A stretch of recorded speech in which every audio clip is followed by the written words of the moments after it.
And we are back. Welcome to another edition of the Sports War. And we are back. Welcome to another edition of the Sports Report. I am your host, Brian Barnaby. And let's just say the boys are back in town. She got away, now to say, she can't choke, she don't know what to do.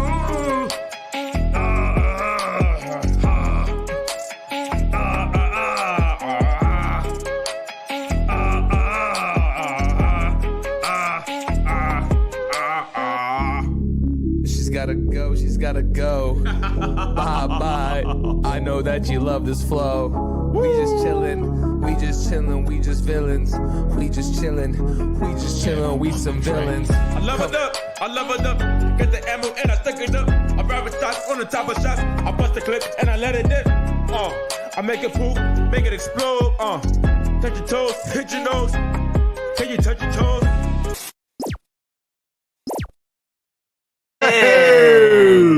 We are back. Welcome to another edition of the Sports Port. I am your host, Brian Barnaby, and we got Tony in the building. Yo, what's going on, bro? Man, living life. Quite the show last night. Oh my God, dude! Yeah, honestly, it was a lot of fun watching it. I had a blast. Yeah. I was entertained. Is it not the best? And speaking of the best, our super producer, Maine. Oh Magic. no! Oh my We got Barnes God. in the corner today. Put Barnes in the corner. No, Put Barnes no in one the puts corner. Barnes in the corner. You like that? You like what I did there? No, That's a movie reference. I mean, we'll save that for screen time. Oh. But in the meantime, dude, we gotta talk about. We gotta talk about a that. certain in the world of Major League Baseball. Yes. Giving chase at Judge, and he dives into the stand. DeGrom begins the season with an overpowering strikeout of Ronald Acuna. The wall is gone! Three-run home run! What's going on here? I love it. He drives one to the moon. High, deep, and very gone.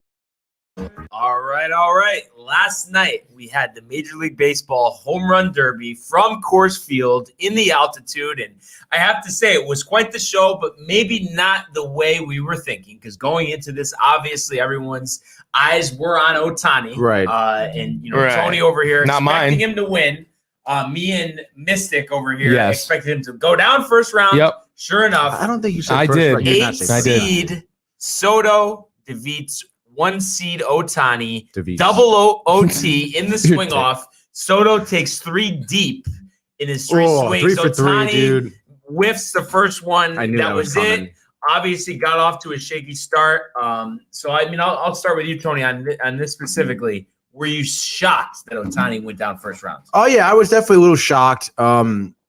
I mean, you saw him. He looked nervous at the plate, especially when he was first starting off. I mean, he looked so tense. You saw his swing wasn't nearly as smooth as it has been all season. So you can tell it was definitely some nerves. Maybe the adrenaline or something was kind of getting in his head and stuff, and maybe all the hype as well. And then the guy who was throwing to him was like, I don't know if they, obviously I would imagine they talked, like, oh, like I want it here, throw like this, but he was like almost throwing like some heat to him. Right. Like you see most guys lob it in there, but I noticed too before he even started, he was the only one he had to do warm-up pitches. I don't know if you saw that. yeah. Gave it. No one else did that. No one else did that. I don't think the guy throwing to him was very good. So I want to think combined with that, he got off to a slow start, but then he got into a groove and he was cranking them. I mean, I think he hit 10 home runs in that last minute or something like that to tie Soto in their first go at it, and then obviously it went to extras. It went to extras again for the 3 pitches, and I mean I knew once it went 3 pitches, I didn't think Ohtani was going to really hit. Definitely wasn't going to hit all 3 of them from the way he was swinging, and you saw Soto, he was on it, and he went 3 for 3, put the pressure on Ohtani, and Ohtani, with already feeling the pressure of being there, whiffed on like his first swing. Yeah, and I kind of knew once he didn't close it out in that first overtime, because it seemed like he had more than enough time. I know, and he hit 1 in like 5 swings. I know, and that dude. was it for him. It, and before we continue on here, I have to say, because just, of course, the Yankees don't really go to Coors Field. The Rockies haven't been good recently, so I don't really watch many games there. But the way that ball, like you could actually tell on every swing. They're pop-ups. I know, and they just get it's so high. I know, The it's lefties were hitting crazy. them so high. Yeah, dude, it was nuts. I think Coors Field is a good field for a home run derby. Yeah, no, it makes it exciting for sure. For And sure. I wonder if that's why they reduced the time from 4 to 3. Yeah, maybe. I was kind of surprised. Like, here we go, changing our format again. I know. So yeah, shocked to see that. And then we had another upset. The 7 seed hometown guy, Trevor Story, defeats Joey Gallo 20-19. And they were kind of alluding to this on the broadcast. I mean, Gallo is one of the best power hitters, but the way it plays for a left-handed batter, maybe just wrong park. I mean, you put him in Yankee Stadium, different result. Yeah, I think so. But also I think that first round, Trevor Story had it. And I think the next round, I mean, I forget how many home runs I think it was like maybe 8 in the next round. Like the next round, he was like a dud for him. So, I mean, didn't go exactly the way our bracket looked. So, I mean, How about in the first round? And we'll get to the other matchups. All the lower seeds won.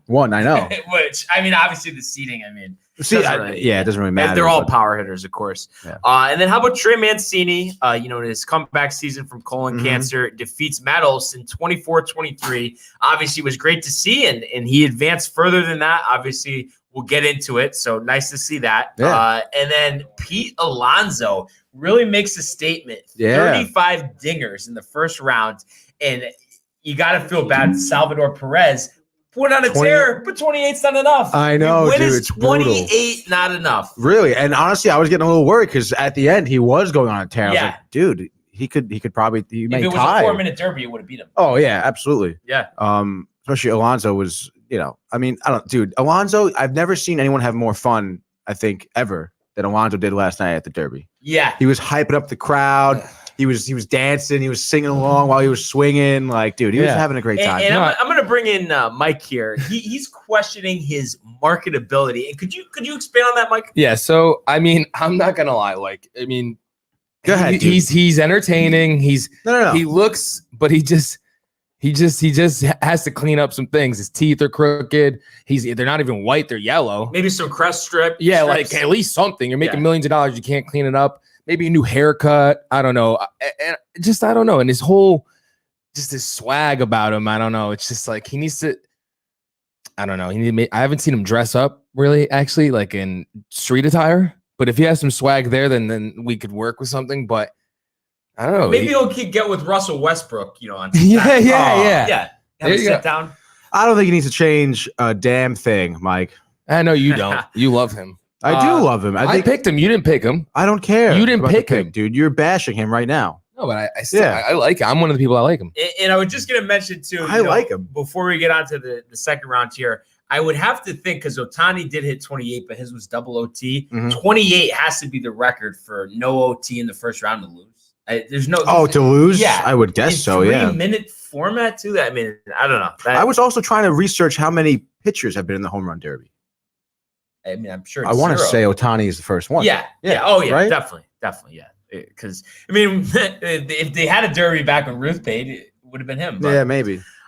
So, on to the second round. Second round didn't have as much bite, really, as the first round, because Soto and Story didn't really have it. So they both went first, 15 and 12, respectively. Alonso and Mancini take care of business, setting the stage for a finale between Alonso and Mancini.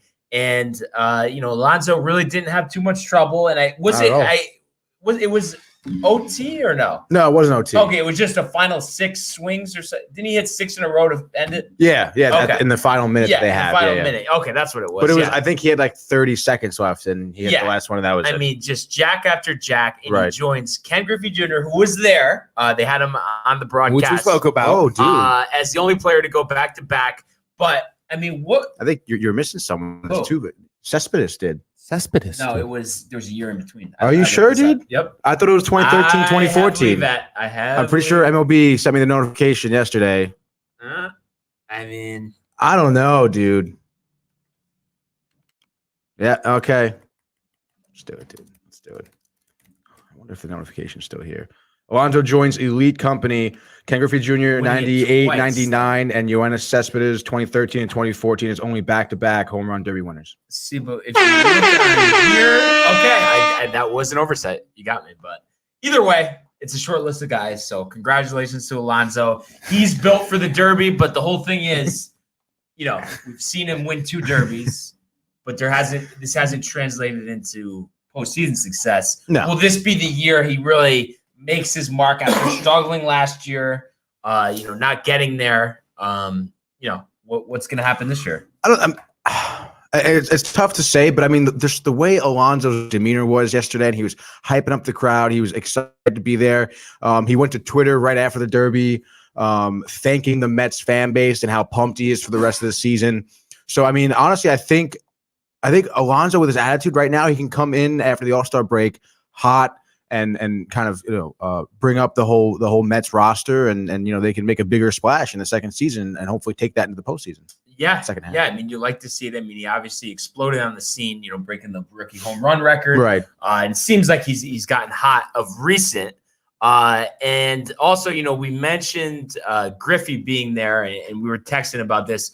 I mean, do you think? I mean, he's got to be over 50 years old at this point. I mean, I thought the face looked a little puffy. I don't know if I'm just thinking Griffey on the field. 51. What did you think, honestly? Yeah, I mean, definitely he gained some pounds, but I mean, dude, the guy's 51. He's been retired for so long. Like, yeah, what do you expect? It just didn't seem like Griffey just because of that. Just because I'm used to home run derby Griffey. It's actually pretty funny because I was watching it with my 2 housemates, and one of them was like, "Dude, who's that guy in the Mariners jersey who's like sitting by the table of all the hosts and stuff?" Point.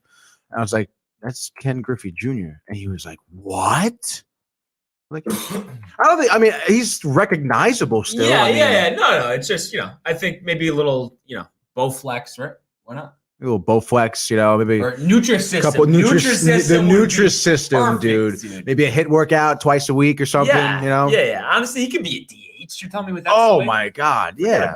Forget about it. So overall, while I did think it was a solid derby, and I was kind of looking what people were saying on Twitter, and I have to say, and we spoke about this yesterday, and I know Michael agrees with me. The old derby format. It was the way to go. It's just better. It really is. You know what? And one thing we didn't mention yesterday, the reason why it was better, this being the timed around, the rushing pitches, the old derby, you got to really see all the home runs. Right. And now it's just like a quick, next one, and you don't get to see the full ball flight. I mean, that's an interesting point. No, it is a good point. I will say that. Aren't my points interesting, Tony? No, I'm just saying. This one point specifically that Barnes has today is good. Because, dude, the broadcast definitely suffers because of the new format. Right. Broadcast absolutely sucked last night. I just gotta say, we're gonna bash ESPN for another day, second day in a row. Because, all right, first of all, dude, the announcers weren't that bad. The announcers were atrocious, I think. Yeah. I mean, honestly, who has more buzz, Perez or Carl Ravage? Who do you think brings more juice to the fire? I like Perez. Ravage is like a studio guy. Yeah, he definitely is more of a studio guy. But I don't know, dude. Just the way, even the graphics ESPN had up, right? The whole double box system they were using, and then with all the graphics, there was so much going on the screen. I don't really care much about the angle. I guess is kind of cool, but then it's ball speed, feet on every single one, and it's just again, with obviously how quick the pitches are going. They're cutting quickly between an outfield wide shot and then a tight shot of the pitch of the guy who was pitching. It was too jarring, the broadcast. And to boot, I mean, there were several whip pans, a lot of jump cuts and stuff like that. So I don't know who was doing the broadcast, but it was just a C- job. And I've noticed, there's a couple of parts to this, but a correlation from when they stopped having Berman do the call to these things, because I have to say, I mean, in Twitter, because it was kind of around the time Twitter, was gaining popularity, they used to roast him to no end because, they're tired of hearing back every time. Right. But then you look last night, everybody's saying they miss Berman, that he brought more to it, more excitement, and these guys are dull. And I think, honestly, he doesn't do much. You can't give him the Derby once a year. I know, true. I mean, it was pretty dull. Yeah, no, I would love to see it, dude. Yeah.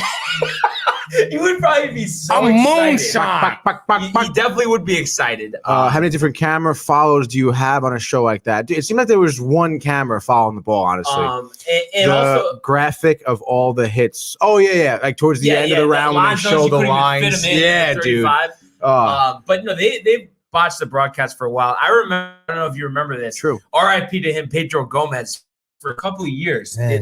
The Derby would be going on, and they would have him interviewing people. No commentary, him just interviewing people in Spanish.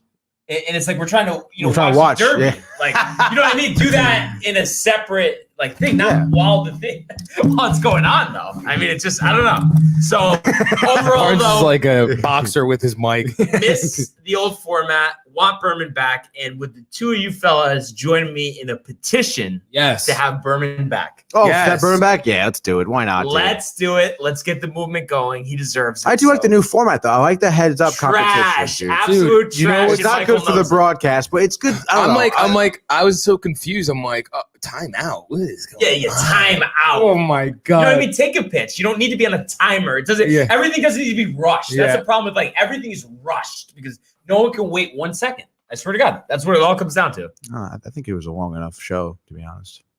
How many tomatoes? Yeah, as far as Rotten Tomatoes? Yes, yeah, obviously, dude. Oh, man. We'll save that for another time. Oh, wow. Overall, this guy. Thought it was good. Room for improvement. That's all I really got as far as that's concerned. And tonight, they do have the All-Star game, 7:30 on Fox. They did announce it's going to be Ohtani getting the start versus Scherzer. Obviously, that doesn't matter too much because All-Star game, I mean, the most you're going to go is 2 innings. Right. Back in the day, maybe they would go 3 or 4, but not anymore.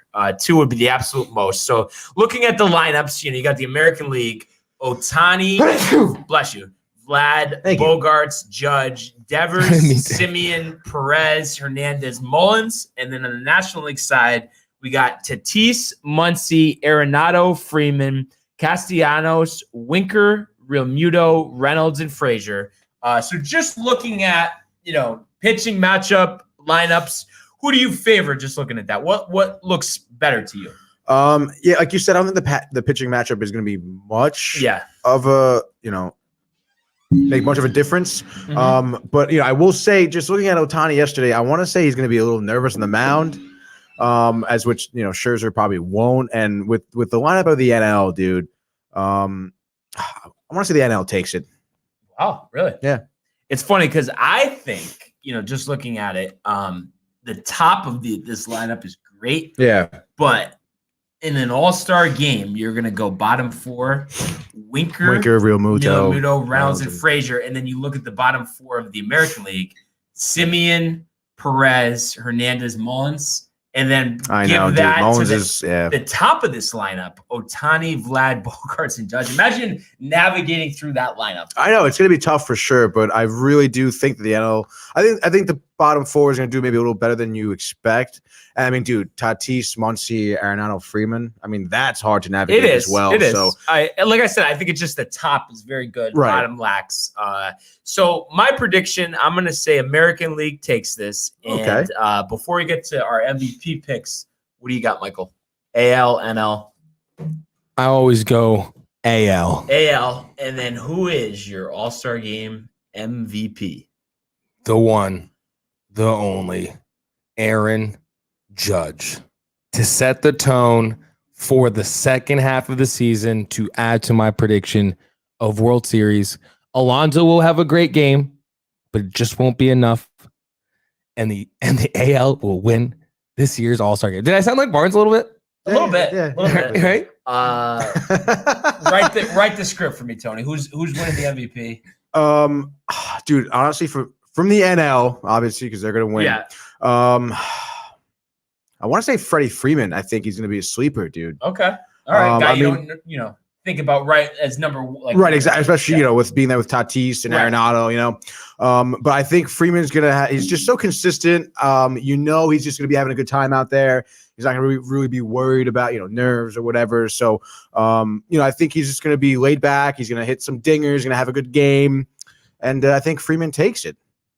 Multiple dingers or? Yeah. Really? Yeah, okay. I do. And so I'm going to say, like I said, American League wins it. And the MVP, He's going to make a showing of dominance, have an immaculate inning to set the tone. The one and only Aroldis Chapman will win the All-Star Game MVP.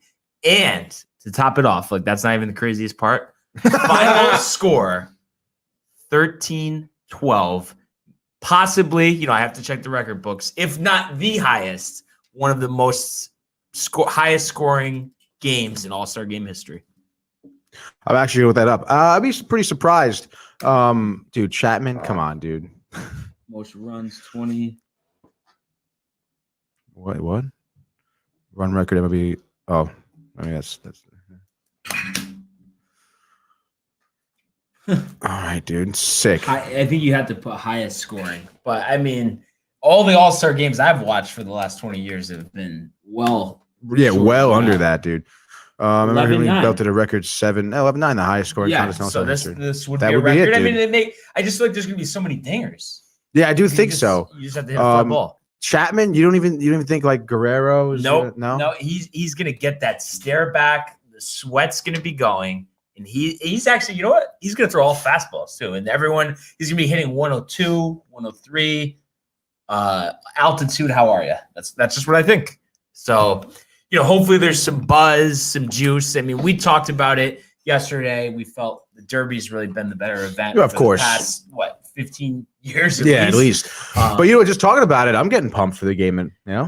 I mean, it's just the individual storylines. And I think too, sometimes as a society, we can be overcritical. Because you think about the other exhibition games, I mean, it probably is the best all-star. I mean, the NBA is just like too ridiculous. No one's playing defense. The Pro Bowl, I mean, they basically don't even have it anymore. Hockey's they play dodgeball. The Pro Bowl is so stupid. I know. It's like here's a trip for all the NFL players that are good to Hawaii. With their family. But they have it like before the Super Bowl. Yeah, that's dumb. So why would you do that? And I think so all the best players kind of aren't even playing. And I think too the reason why the baseball is the best is because it's the closest to the actual product that we get. Obviously a bunch of stuff's different, but relative to the other sports, it's like a real game. A real game. Yeah. So we will see. We'll talk about what happens tonight, tomorrow. And that being said, we're going to change gears here to the world of the PGA Tour for the Open Championship. This week, Royal St. George's in England. It's their 15th Open Championship hosted. First since 2011 when Darren Clark won. So that's 10 years ago. And a lot of big names, veterans, younger guys. That are in contention here. I'm going to give you my top five, and starting from the top. Number one, your current U.S. Open champ, Jon Rahm. He's really been on a good run. Obviously the Memorial was taken away from him. That would have been another win. Mm-hmm. Love the way he's playing. So I just feel he's going to be a tough one to beat. Obviously he's got a lot of competition. Number two, Louis Oosthuizen, a guy who won his only major championship at the Open Championship 11 years ago, and only one golfer in the last two majors have beaten him because he's finished second to both Phil and Rahm. So you expect him to be up there. Brooks Koepka, a guy we're going on 2 years now where he's just searching for something, to get back in that winner's circle at a major championship. So he's ready. Obviously, knee's a question mark. And then Dustin Johnson, two-time major champion, won the Masters last year, has been very inconsistent this year after dominating down the stretch. Who knows, a good finish here, possibly a win, could propel him forward. And then, number five, Jordan Spieth, a guy who's had his resurgence this year after struggling for a couple years. He won the Open Championship back in 2017, and he'd love to add another major to his, trophy case. So you'd expect him to be in contention. And my sleeper, in addition to those, top five heavyweights, Ernie Els, 2002, 2012 Open champion, 51 years old, has made the cut 4 out of the last 5 Open championships, a guy who always, relishes the opportunity to play in an Open championship. And you kind of forget about him. He spends a lot of time on the PGA Tour Champions, the Senior Tour. He's won a couple times over there. And he did break the record, 10 years between Open championships, 2002, 2012. No one expected him to win that one. Since 2012, obviously, it's been 9 years. So possibly, some correlation there. So that's kind of just my, preview of what I see. Obviously, there are some other notable, guys in the tournament. Of course, you got Colin Morikawa, you got Lee Westwood. That was going to be one of my picks. I'm not saying who's going to win. I'm just saying who's in the tournament. Oh, okay. Sorry. Take it easy, bud. And then just before we get to kind of what you guys are thinking, because I'm going to give my picks last, just a couple notable groups. They did announce the tee time pairings today. So we got a good, pairing, kind of an international flavor. Paul Casey, Abraham Answer, Ian Poulter. They'll tee off 7:52 tomorrow. And then absolute disrespect to a 4-time major champion, Brooks Koepka. They pair him with Jason Kokrak and Garrick Higgo. I mean, are you kidding me? You can't pair him with better golfers than that? Who would you want him to be paired with? But just how about any of the guys that I just listed? I mean, you can't give him one. So I think that's complete disrespect. That's 8:03 a.m. tomorrow. And then just scrolling down here, a great group, 2 more groups I'll go through here. 9:03 a.m., Ernie Els, Gary Woodland, your former U.S. Open champ, and amateur Cole Hammer. And I'm just going to make this prediction right now. Okay, what do you got? Cole Hammer is going to finish higher in this golf tournament than Bryson DeChambeau. I believe it.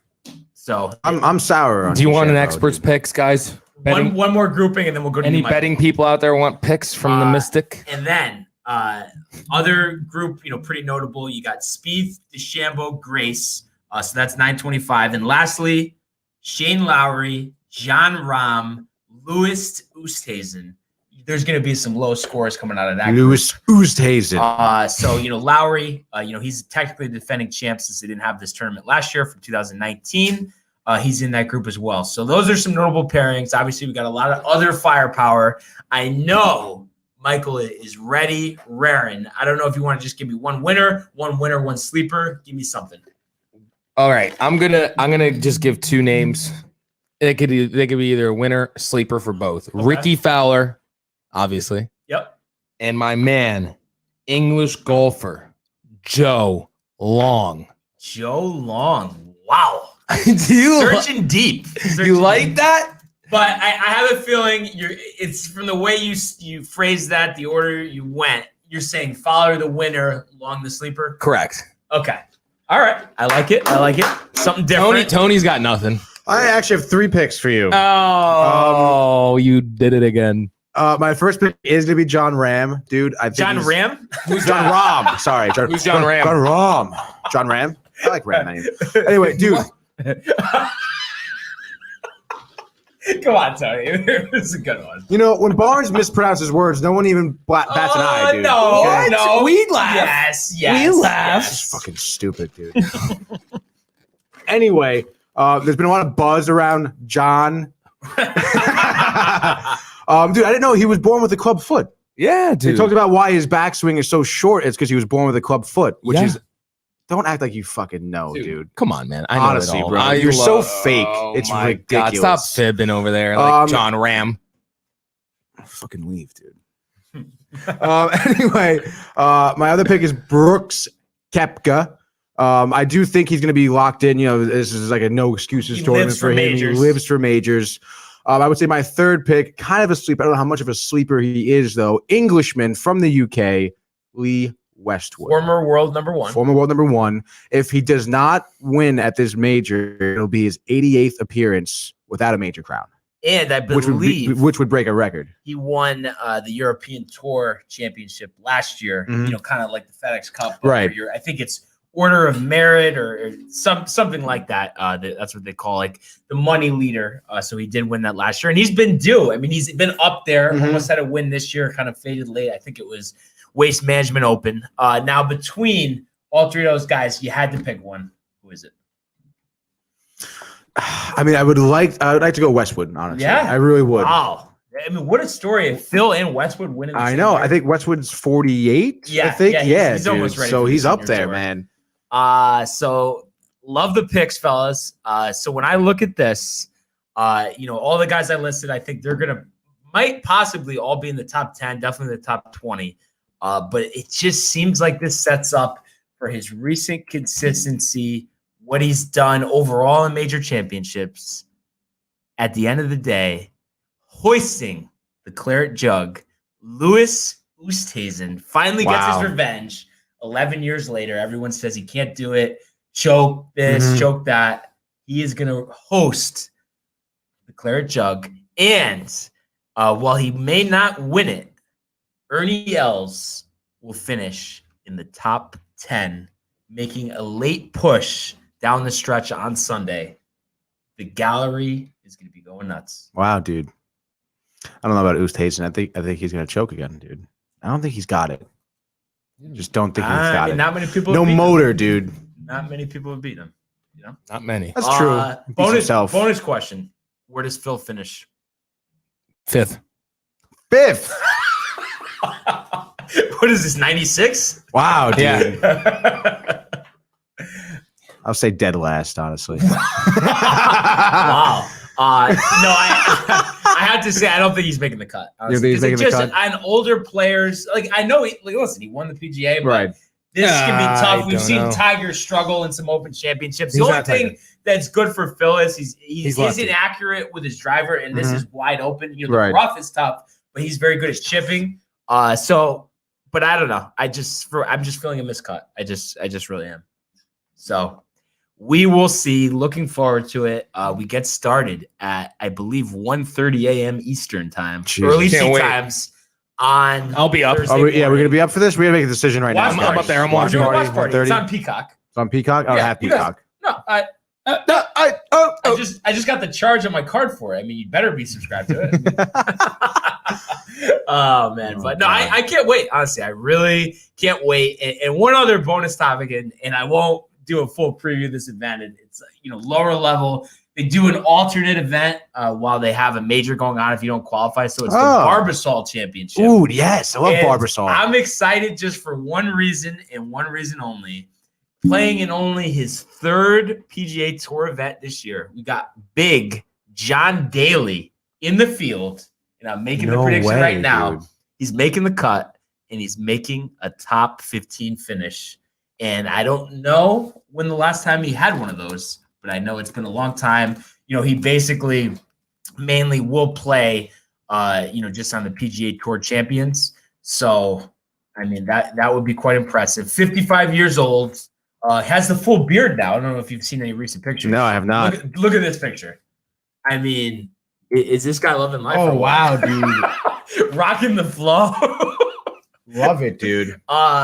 Michael, you think he has any success this week, or you think a couple too many pops? No, that's what's going to make him Dude, successful. over under on amount of cigarettes smoked on the course. Oh, Wow. man. He's a legend. Think about It's that. a shame because he's a former Open champion, but he pulled out of this tournament after playing the PGA and I think shooting 82 and 85 earlier this year. But I would have loved to see him give it a go. I mean, that Oh my would have God, been pretty dude. high number wise in the over pars. But honestly, and his son is playing. I don't know if you've seen that too. No. His son is younger, getting into the game, so that'll I be hope he's interesting to younger. see.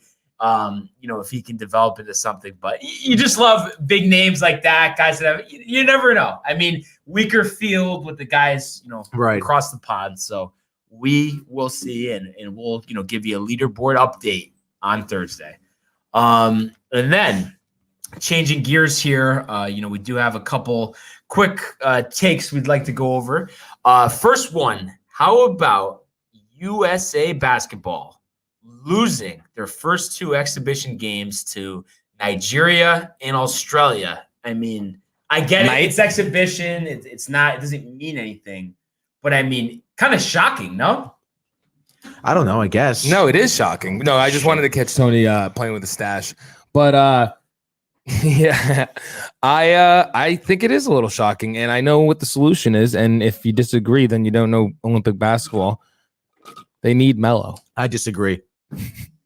They need Melo. This is his world, and we're all just living in it. I honestly, got nothing. I think it's not like they're not gonna gonna dominate. They're not going to medal or something. Dude, But what's they might all right. lose in the title game. They I could. can see it. Dude, exhibition games, right? Yeah. How serious are we playing? Did you see that? I didn't actually see the clip, but Neither did I. supposedly Pop got pretty tight in the interview. Really? Asking like, "Oh, are you concerned or whatever?" And supposedly He was like some lip. Really? Yeah. But I mean, come on, dude. I mean, I don't know. I feel like basketball is getting more popular around the world. It's only a matter of time. Yeah. Let's see that. He said it explodes on a reporter. Noticeable when you're on the floor. You know, oh, go ahead. You know, let me also answer that question. You know, you asked the same sort of question, the same family of question last time, where you assume things that are not true. When you just mentioned, you know, blowing these teams out, that's never happened. So I don't know where you get that. So, can I finish? Can I finish? Can I finish my statement? Can I finish my statement? He's When kind you of talk- going, Gino. Give me a second here. Are you going to let me finish my statement or not? So you'll be quiet now while I talk. You'll be I'm gonna quiet listen to you. now. When you make statements about just blowing out these other teams, number one, you give no respect to the other teams. And I talked to you last time about the same thing. We've had very close games against 4 or 5 countries in all these tournaments. So the good teams do not get blown out. There are certain games that might happen in one of the tournaments, in the World Championship, the Olympics, where somebody gets blown out. But in general, nobody's blowing anybody out for the good teams. So when you make a statement like that, it's like you assume that's what's going on. And that's incorrect. So you told him to sit down. Yeah. Yeah, that's all right. I think it's that's a kind of a sore sport, honestly. I great coach, but it's just like, I mean, you lost the games, we get their exhibition, but the questions are going to be asked. Come on, dude. Answer the question. And then I guess say though, USA under basketball. 19 USA basketball Won has the been gold. cruising. Won the gold. I want you to see Chet, specifically Chet. This kid is a phenom, boys. It's pretty clear. 7-1. 7-1. Come plays experience both ends. Floor & Decor's. Sorry about that. A future Gonzaga Bulldog. Is this the Yes. guy that was like very highly? Yes. Okay. Very highly. He's right there. He just made the pass down low. This dude's he reminds me of Zach Randolph, but bigger. Wow, I didn't but realize he bigger. was that big. That's not him. This is him right here. This is him right here shooting the 3. Bang. Wow, that's a smooth stroke. Yeah, he's dude. Wait until you see his touch. This is him on defense right here. Long. Help. Give me that. The jump shot, boys.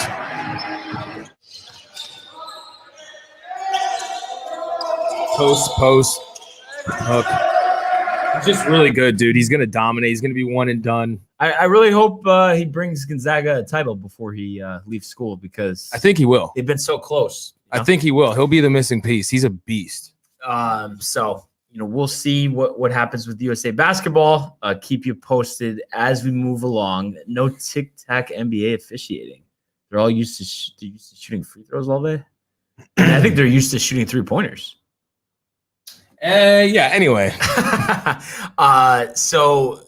interesting comment. Former UFC champion of the world, KHABIB, is saying that Conor McGregor is finished and the UFC should move on.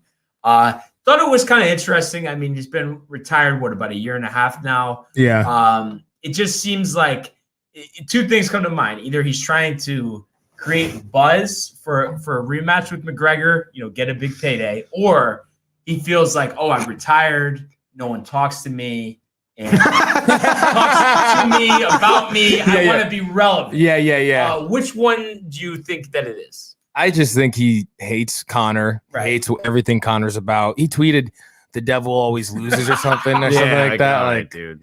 relax, dude.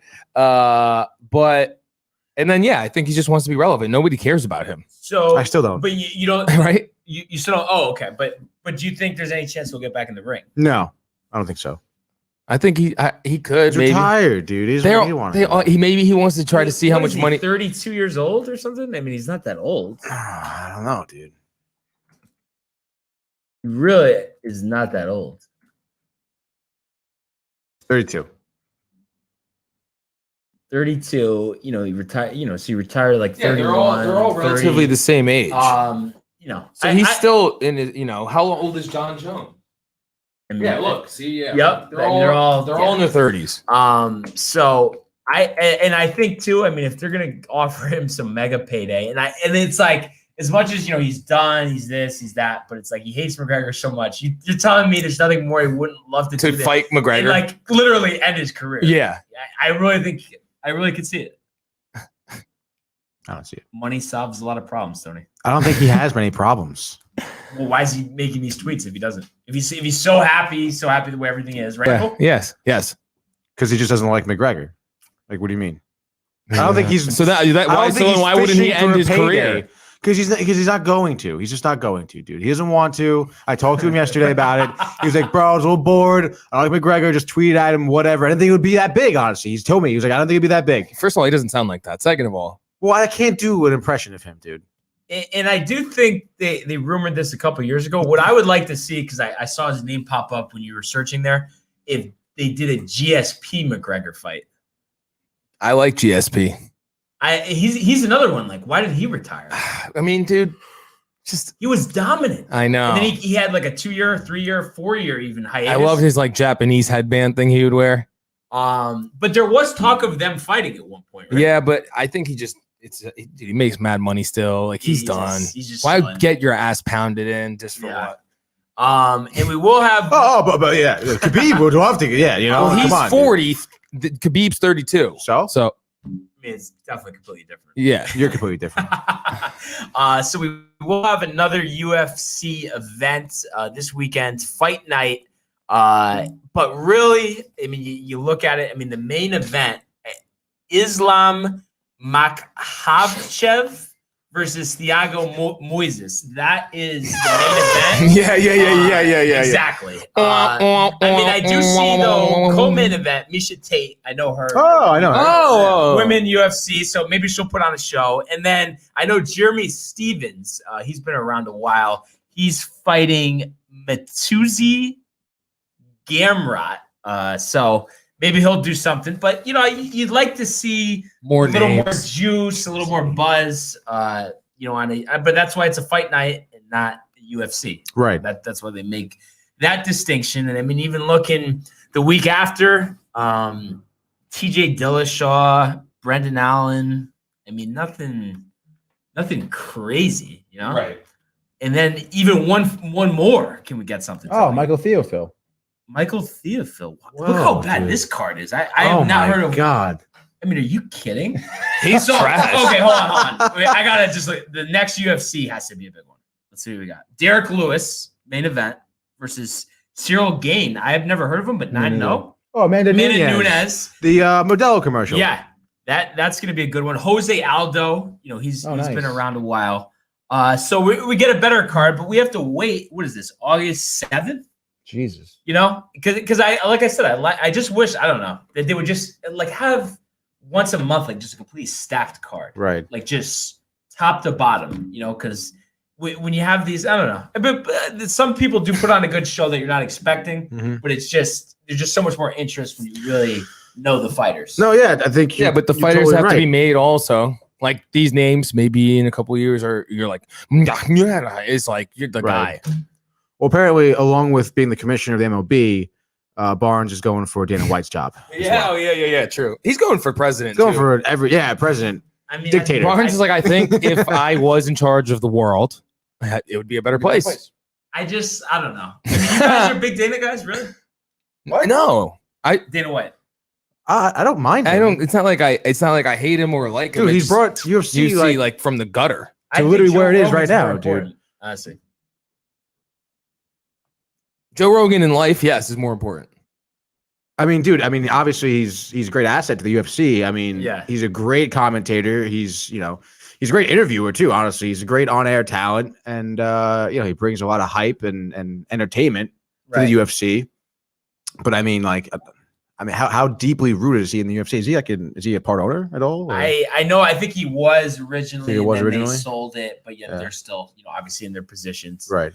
And I would like to see too, because like you see this more in Bellator when the guys get released from the UFC that they'll have like the older kind of classic matchups. But we talked about this too, and you guys were saying you got to watch the Chuck and Tito 30 for 30. Why not just do one more UFC? Like let Liddell, like, you know what I mean? Does he really want to? He's had so many losses in his career. Like, give him one more shot at it. I mean, come on, Tito's got to be slugging margaritas on the beach. Like, probably, yeah. Shouldn't be. I mean, who would you guys take, honestly, in that? Tito. Liddell versus Tito. Dude. Come on, dude. Tito. Liddell was at the fight the other night. I don't know if you saw him. Was he really? How was he looking? He looked good. Yeah, he's just a block. Oh my god! I just want to see him just get the Iceman. Just one more, dude. Who would you rather see, that fight though, or Cain Velasquez versus Brock Lesnar? Ooh, I do enjoy Brock Lesnar. I do enjoy Brock Lesnar. Yeah. And that guy's a maniac. He is. Like, for that short amount of time, Cain Velasquez was an absolute animal. Right. But, like you said, short amount of time, I think Lesnar was also an animal. You know who came to a screeching halt? And we mentioned his name the other day, Anderson Silva. He was so dominant. Yeah. He got injured once, and then that was it. I know. And he just lost. Like, he won so many in a row, and then he finished his career like 6 losses in a row. Sometimes that happens. Something crazy like that. Yeah, sometimes. So hopefully, more living legends are created, and then you get some new faces of the UFC as guys like McGregor, right, and company die down in the sport. So that being said, coming to you live from Times Square. Do we have anything else? No, that's it. When did we get into Times Square? Yeah, you like that? You guys want to go see Aladdin after this? Yeah, it's still up. But that being said, as always, I'd like to thank everyone for joining us. Keep commenting, liking, subscribing. See you tomorrow. Peace. Hey guys, Tony here from Downtime TV checking in. I want to thank all our fans out there who's been liking, subscribing, sharing our content. You guys are the best. You guys are our bloodline. You make us love what we do.